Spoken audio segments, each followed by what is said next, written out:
Buen día. Soy la maestra Neri Esperanza Cuevas Ocampo de la Universidad Autónoma Metropolitana Xochimilco en México. Les enviamos cordiales saludos. Quisiera presentarles el tema de desafección por las parentalidades. Permítame compartir pantalla con ustedes.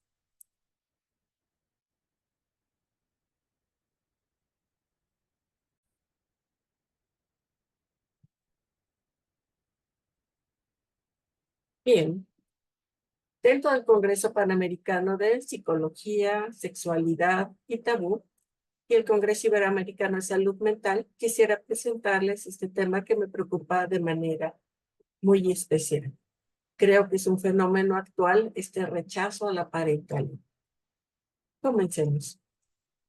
Padre y madre estaban asociadas hace una o dos generaciones a palabras como lo sagrado, ser adulto, lograr algo, ascenso jerárquico en la familia. Tenían acepciones como de algo bueno, algo deseado, como un tránsito de evolución. ¿Qué es lo que nos pasa actualmente? No sé qué ha ocurrido, que poco a poco hemos transitado a considerarlas y asociarlas con algo indeseado, desagradable, no necesariamente bueno, y entonces especialmente la palabra madre ha transitado en ser un campo al que no queremos arribar. Eso nos lleva a preguntarnos cómo surge la desafección. Entonces, la desafección nos hablaría de ese rechazo, de esa aversión a ser padres. En específico, quisiera hablarles del rechazo a la oposición por parte de las mujeres. Ahora bien, pensemos juntos. Podemos hablar específicamente de las mujeres considerando que es donde es más intenso este fenómeno. En este caso, les hablaré de mujeres que pertenecen a la clase media y que habitan en la Ciudad de México. En este momento sabemos que desde los años 60 hay la posibilidad de elegir ser madre o no. En esa época se crea la pastilla anticonceptiva y pasa a depositarse en deidades o en la suerte o en el destino el tener un hijo a una elección que se realice. Eso es una libertad que tiene un costo. Como han dicho los sociólogos, como nos ha recordado Beck, a veces al ser hijos de la libertad también tenemos una suerte de carga, el costo de nuestras elecciones. Encontramos que las mujeres están leyendo en una abundancia tremenda de publicaciones, libros, artículos, blogs y más sobre el mal de madres, otros grupos nunca madres, madres arrepentidas. Encontramos el texto de Badinter de ¿existe el amor maternal? O el más reciente del conflicto mujer-madre y muchísimos más, donde la maternidad es abordada desde esta posición de sufrimiento, de algo que se vive de muy mala manera. Creo que este grado de aversión, este rechazo, no es total. Veamos un poco qué nos dicen las mujeres y pasemos después al análisis. Estamos viviendo una incertidumbre en cuanto a los roles de género, en cuanto a la idea de pareja, de padre, de madre, la idea de familia.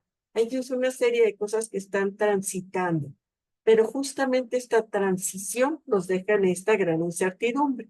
Entonces, al hablar con mujeres jóvenes sin hijos, decirles qué asocias con la idea de ser madre, lo asocian con una ausencia de futuro, lo plantean como una falsa disyuntiva, o tengo hijos o tengo vida, que van a sentirse atrapadas, que es una carga, una responsabilidad, un problema y más.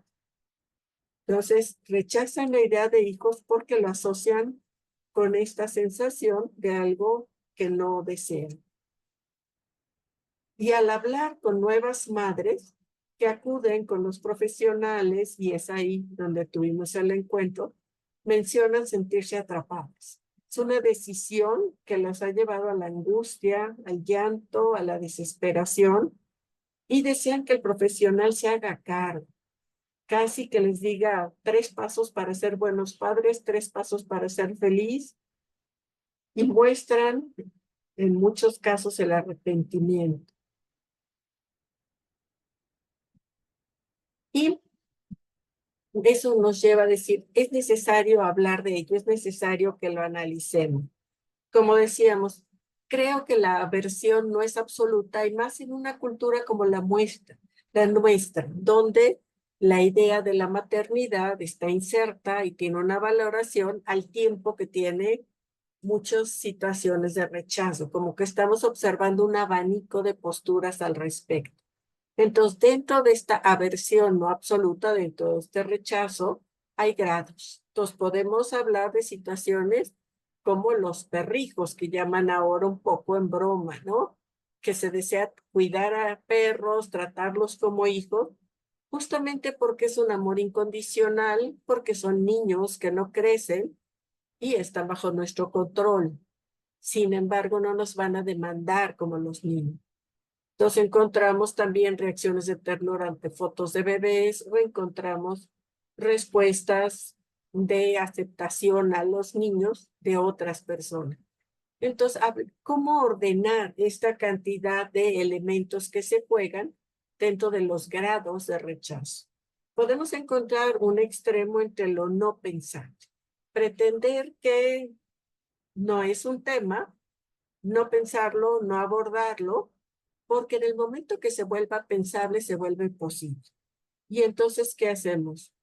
Tratamos de sacar eso de la ecuación de nuestra vida, aunque de alguna manera es un autoengaño, porque la sociedad sigue sosteniendo la institución de maternaje de manera fuerte y sigue generándonos angustia, pero pretendemos que no existe. Un siguiente nivel es, hemos decidido no tener hijos, pero no podemos decirle a nuestras familias que hemos decidido eso, no podemos plantearlo, hablar de ello, porque vamos a recibir la sanción social. ¿Cuáles son las etiquetas asociadas a una mujer que dice, no deseo tener hijos? Egoísmo, ser mala persona, ser individualista, y de alguna manera se cuestiona la salud mental de esta mujer. Y eso nos lleva a pensar, ¿por qué no podemos nombrarlo? ¿Por qué no podemos reflexionar sobre ello? Tal vez porque tenemos que empezar desde el principio, porque tenemos nuevas formas de amar, tenemos nuevas formas de relacionarnos, nuevas expectativas y, por ejemplo, la pareja actual no necesariamente involucra el proyecto de hijos. Lo que estaba dado en generaciones anteriores de estamos juntos para tener hijos y era un proyecto central, en este momento ya no está. Entonces, habría que preguntarse qué piensan los jóvenes en cuanto a su idea de pareja, qué esperan del otro. Un segundo nivel es preguntarnos, cada quien posee su identidad individual, pueden construir esa identidad de pareja, ese tercer espacio en común, que no es ni uno ni otro, sino es un espacio cedido al otro, un espacio de tolerancia y aceptación del otro. Ese tercer espacio que Gruner llamaba una interversión, ¿no? Una versión entre ambos. Podemos construir ese espacio. Ese espacio se requiere para alojar al otro, para alojarlo con sus virtudes y sus fallas. Somos capaces de construirlo con las formas de pareja son compartir algunos aspectos, algunos momentos, pero no de una manera tan intensa, tal vez como eran las parejas anteriores. La otra es preguntarle a los jóvenes, ¿realmente están pensando en una pareja a largo plazo? Esta idea de que hasta la muerte nos separe. Creo que no. Y ahí aparece el factor hijo como un asunto que se atraviesa, porque los hijos nos van a acompañar a lo largo de la vida. Entonces ahí de alguna manera aparece como disruptivo el factor de hijos. Y otro tema que nos plantea Eva y Jus es hablar de las emociones y las formas de amar como Imoditis. Ella plantea que se ha vuelto un intercambio, que las emociones se convierten en mercancía, y entonces hemos aprendido a amar dentro de un sistema capitalista. Habría que preguntarnos si eso, al cambiar las formas de relacionarnos, cambia nuestro proyecto de futuro. Nos encontramos con situaciones como mujeres que paren sin haber estado embarazadas.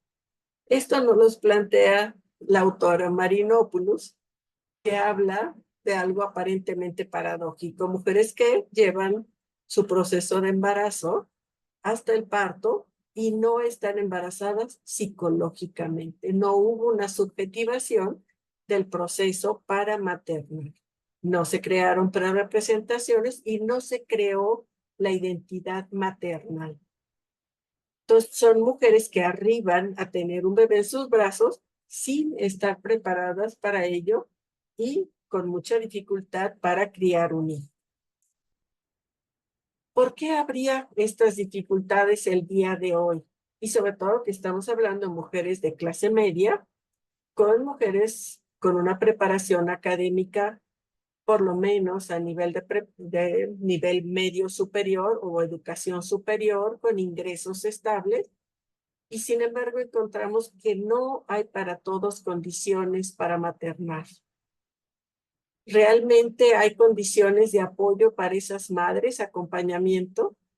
Está apareciendo una sobreexigencia en el maternaje como esa figura de la madre ideal, de la madre que viene de un discurso teórico, de un modelo de maternidad.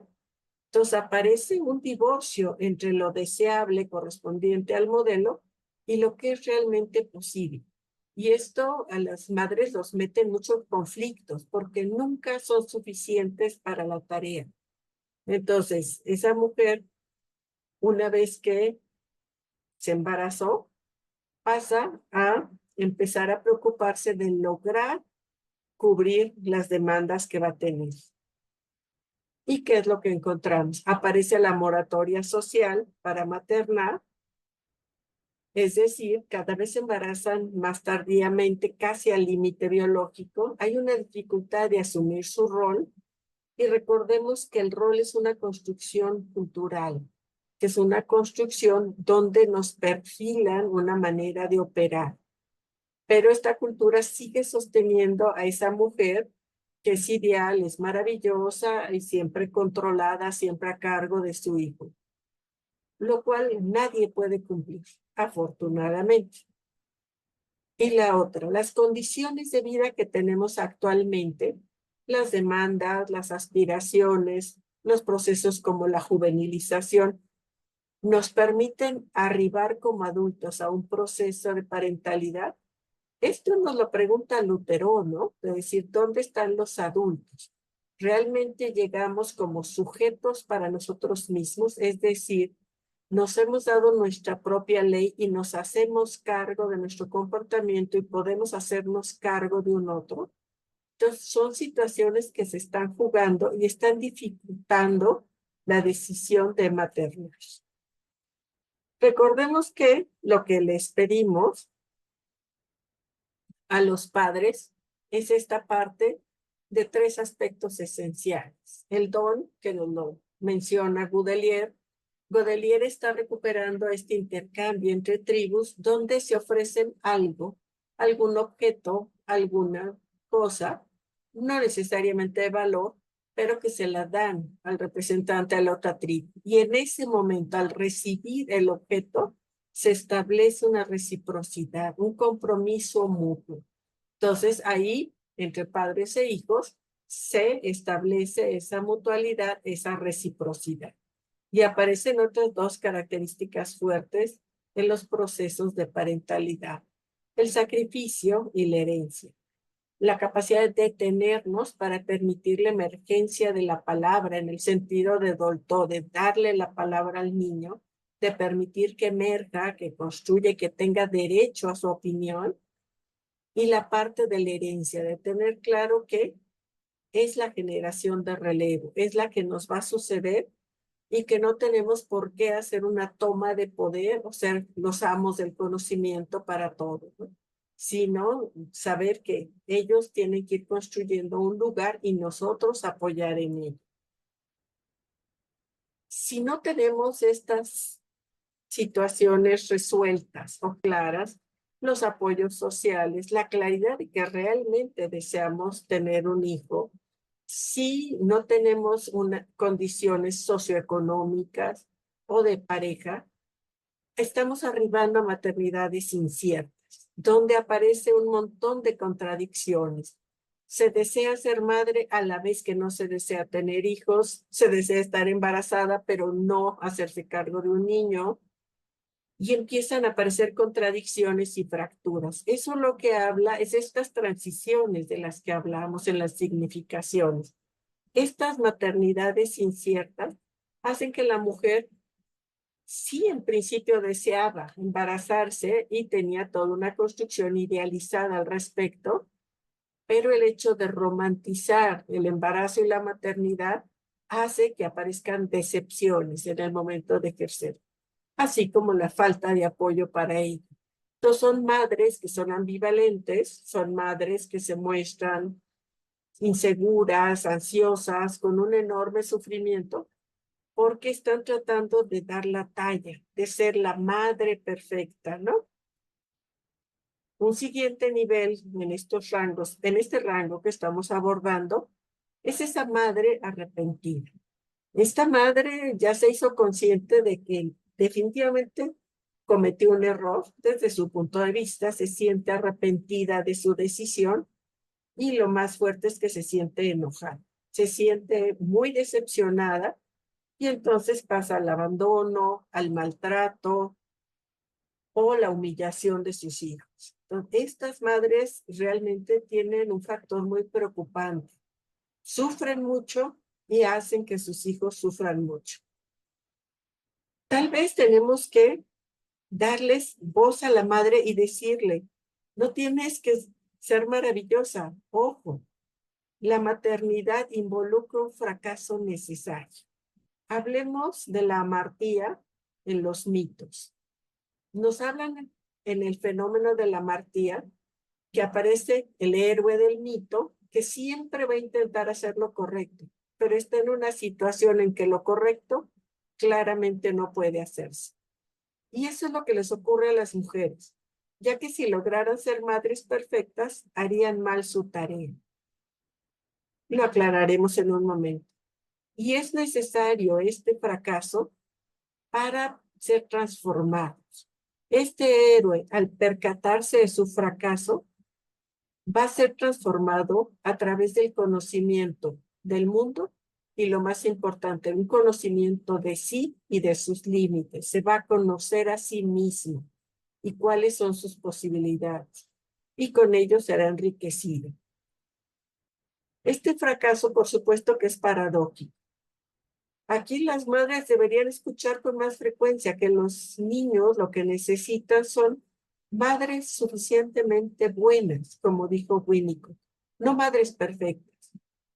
Los niños requieren de mujeres falibles, que afortunadamente fracasan en su intento de colonizar completamente al hijo. Si las madres lograran hacer el hijo tal como ellas esperan, acorde a sus deseos, destruirían al hijo. Sería un daño tremendo. Al fracasar entonces van a dar paso a la voz de nuevas generaciones. Van a permitir que se establezca la diferencia. Que ese hijo no sea totalmente el hijo de su expectativa. Es un individuo diferente. Y eso va a constituir un logro. Les puse esta imagen porque intenta dibujar a la luna esta mujer, pero nunca va a lograr que esa luna sea realmente la luna. Podríamos ir pensando en concluir que seguimos sosteniendo en gran parte de los sectores sociales que la maternidad es un destino ineludible por ser mujer. Es desde que nace una niña se empieza a pensar en ella como madre y se le cría para ello. Tal vez nos toca como especialistas en la salud mental que hagamos pensable innombrable, el ser mujer. Y el ser mujer separada del binomio de mujer-madre, sino simplemente en todo su cabal valor y profundidad, ser mujer que tomará una decisión en un momento dado de su vida, pero que no hay un solo camino.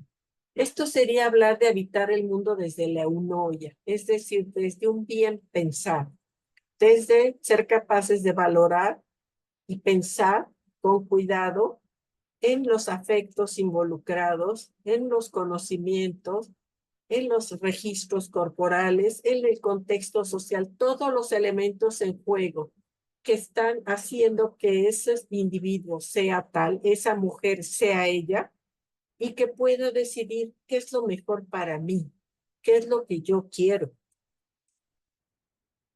Desde este punto de vista, aparece que el título es en realidad una provocación. ¿Realmente deberíamos hablar de desafección de las parentalidades? Al plantearlo de esta manera, lo estamos planteando como una anomalía.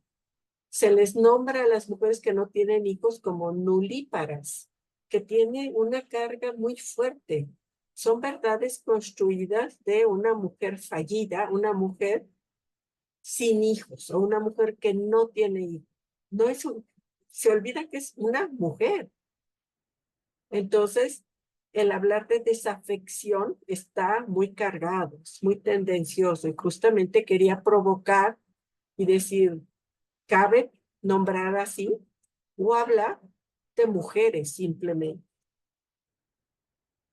¿Qué es lo que nos pasa? Estamos muy atravesados por este biopoder y realmente repetimos con frecuencia discursos nacidos de este cuerpo que está sometido a lo político. El cuerpo es un asunto político y desde ahí lo hemos incorporado, lo hemos hecho nuestro y a veces olvidamos tomar distancia, discutir, analizar y perdemos la objetividad. Sabemos que el cuerpo y la vida se vuelven un asunto político en los individuos. Hay una sujeción de lo vivo al poder que opera bajo el régimen del capital. ¿Y qué pasa? Se van a construir discursos de verdad donde justamente lo perverso es que no hay prohibición, sino la orientación de su deseo a lo que se autoproducen incorporando las lógicas de consumo, que aparecen disfrazadas de libertad, pero que en realidad están generando mucho sufrimiento en las mujeres. Entonces aparecen discursos de control de los cuerpos acorde a lo que convenga al capital y a veces no nos percatamos, sino pensamos que estamos siendo capaces de analizar cuando en realidad no lo es tanto. Estamos respondiendo o siendo sometidos a discursos sociales. Entonces, mi recomendación, creo que tenemos que hacer grupos y no necesariamente a puras mujeres, ¿no? Puede ser mujeres y hombres, para que juntos podamos pensar, hacer pensable, hacer nombrable y poder decidir sobre lo que queremos, lo que pensamos, poderlo nombrar abiertamente, hablar de nuestros temores, nuestros prejuicios, nuestra manera de construir la maternidad para poder decidir, ¿eso es para mí o no? ¿Eso es mi proyecto de vida o no lo es? Pero sin una sensación de falla, de culpa, de anomalía, sino pensémoslo como una opción, una posibilidad. La apuesta a futuro entonces sería poder pensar en las mujeres que se sientan bien al no tener hijos, pero también mujeres que disfrutan la maternidad, sin que esto sea un territorio de lucha. Como especialista en el desarrollo infantil, yo prefiero que haya menos madres, pero que sean mujeres que encuentren bienestar en la maternidad, que se sientan contentas, que disfruten a los hijos y acepten la transformación que involucra el maternar. Recordemos a Benjamin que hablaba de los umbrales.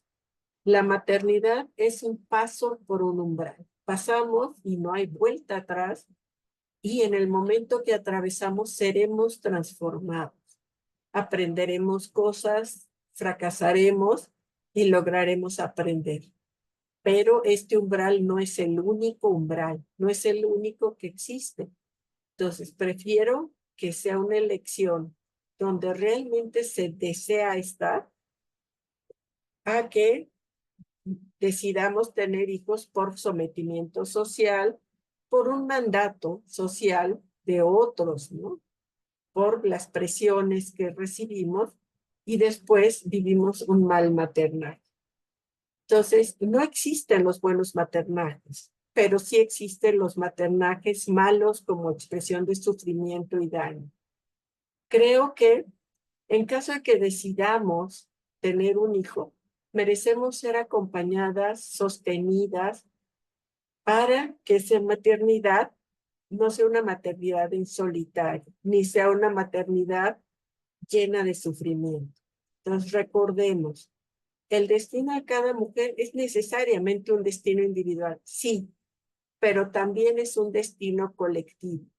Lo importante es encontrar mujeres que vivan en paz con el mundo, consigo mismo, para el bien común.